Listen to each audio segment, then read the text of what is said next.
Hello, here I am again to talk to you a little bit about the week of September 16th. The focus this week is on the history of anthropology and evaluation, most especially during the 20th century, because this is where the foundations of what we do in both disciplines today were laid. Um, there are, if it's always impressive when looking at intellectual history to see how much various disciplines reacted to quite similar events that were happening in the world around them. This makes sense. We all live in a cultural and historical context. But different disciplines reacted in slightly different ways. And in this talk, I'd like to sort of focus on the ways in which anthropology and evaluation differ from each other, and the ways in which they converged in their adaptation to the 20th century. You will discover as you go through this material that anthropology and evaluation have kind of different central debates in relationship to evaluation anthropology. For anthropology, the largest split out there is still a split between academic anthropologists who consider themselves quite theory and research-based, and practicing anthropologists who do anthropology in the service of some kind of client. This argument has gone on for all of my life, and I suspect it will also go on for all of yours. But you should be aware of it because it will surface over and over and over again in your thinking about anthropology, whether it's to do evaluation or anything else that anthropologists do. In evaluation, the central argument, the central discussion has been between experimental scientific methods on the one hand and the experience of human beings, the interpretation of human experience on the other. So let me talk first about anthropology and then I'll come back to evaluation. Anthropology had kind of a rough start in the early days of the 20th century because it had a history that was haunted by a couple of things. One was that in the 19th century, as anthropology was emerging, much anthropology was based on the observation of observers with no particular training to make those kinds of observations. So they called it armchair anthropology, and people who went out on trips would just take a notebook and they would write down everything they saw, usually with interpretations built into the text. This was kind of problematic because many people in those days simply believed that, quote, primitive people were qualitatively different from anybody else. By the early 20th century, anthropology had begun to focus on getting rid of these shadows of the past, and they were focusing on the anthropology as a scientific endeavor. By 1925, when, for example, Margaret Mead and her cohort went into the field, anthropology was indisputably trying to be the science of humans. Actually, in those days it was the science of man, but it's gotten better. There was an idea that by adequate methodology and controlled observation, we could arrive at scientific generalizations about how humans lived their lives. It was an anthropology that was very strongly grounded in observation, a reaction to the armchair anthropology days.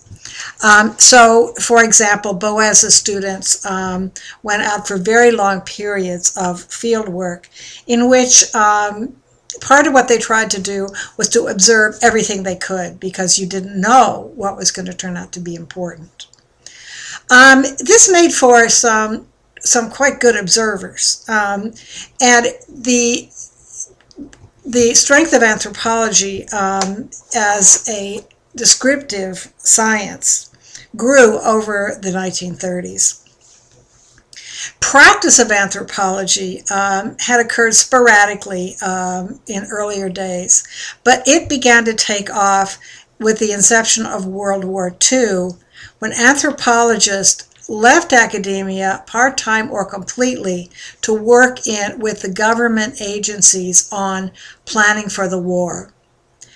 The goal of the anthropologists in these government practice was to understand people with whom we were involved in the war, the Japanese and the Germans, of course, but also the peoples in affected theaters of war with whom the reconstruction would be concerned. So there were a lot of ethnographies of Pacific Islands that were done at that time by very noted anthropologists.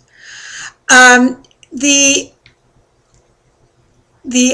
idea of documenting things very, very well influenced the development of anthropology through the first half of the 20th century.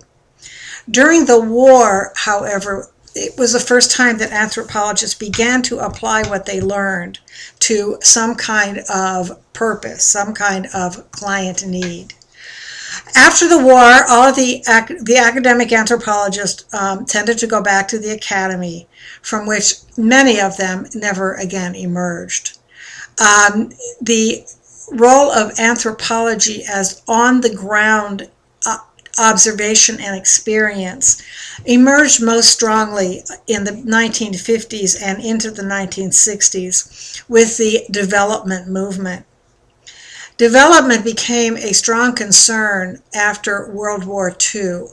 The concern was actually quite a noble one.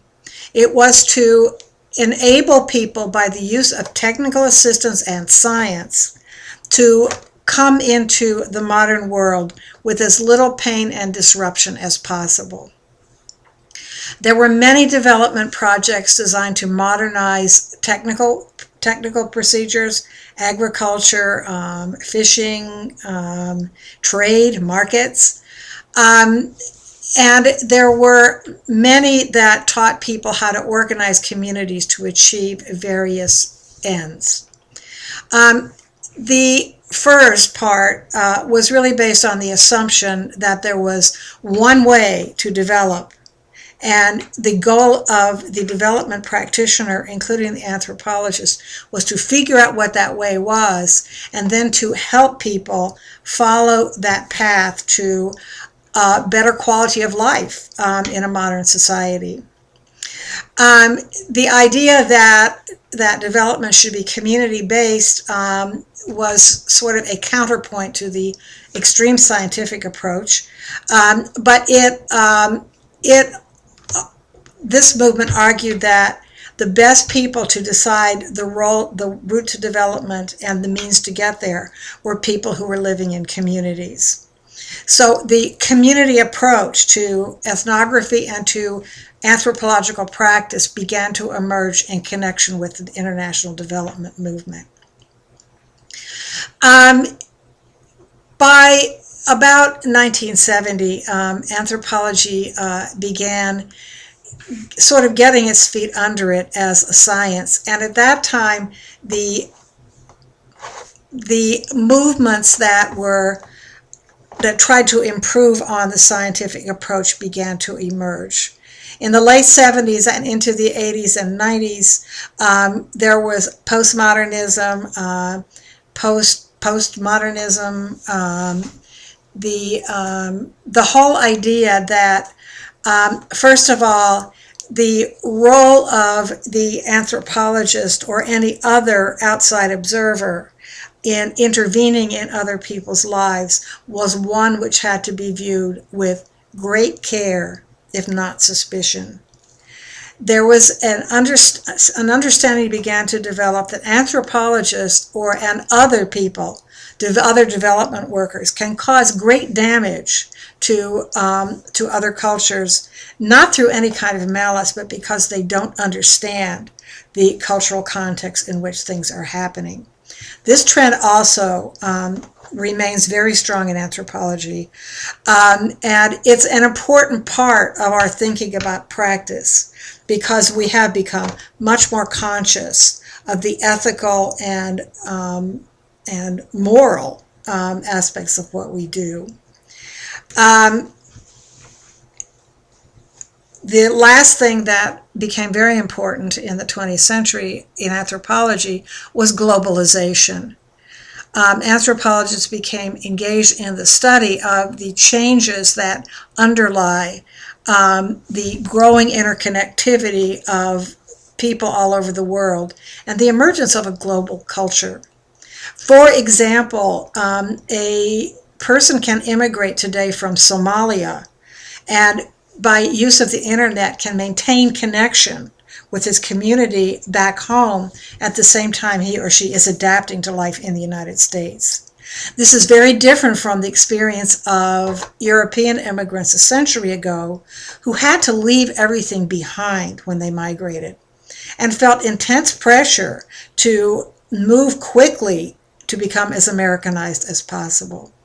The outcome of the new immigration, of the new global community, is something that we can't see yet. But certainly the adaptation of this group of immigrants to life in the United States will be far different from that which was known in past waves of immigration. In evaluation, there was a similar kind of scientific establishment at the beginning of the discipline. Evaluation first emerged in education, and at the time when there was a lot of innovation in classroom approaches and pedagogy and testing and many things like that coming out of particularly the work of John Dewey. This was the era when it occurred to people that perhaps rote learning and recitation and regurgitation were not the best way to educate human beings. And some of you, I'm sure, have experienced this movement in your own education. The role of evaluation in education led to a focus on experimental and quasi-experimental evaluations. Highly methodologically sound evaluations that were grounded in really post-positivist science. This still is a trend in evaluation, even though the focus has changed over time. In the 1960s, for example, with the war on poverty, evaluation began to zero in on the role of the community in developing people. It also began to develop in support of government interventions, so that much of my career, for example, has revolved around assessing whether or not government interventions into people's public health are effective or not. As in anthropology, the late 20th century saw a focus on post-positive thinking about human beings, in which the role of the human being in building the environment in which an intervention was developed and launched became a central concern. This was true in a large number of community-focused evaluations, which we will talk about later. At the extreme, there is an interpretivist school that holds that the only moral and justifiable evaluation is an evaluation that relies on the values and perceptions of the people in the interventions being evaluated. This is quite parallel to the post-structuralist, postmodern developments in anthropology, and anthropologists from this school have very little trouble understanding interpretivist evaluations. It will be important for us to understand these because the people who hold this paradigm will be undoubtedly among our clients and on many of the teams we work on.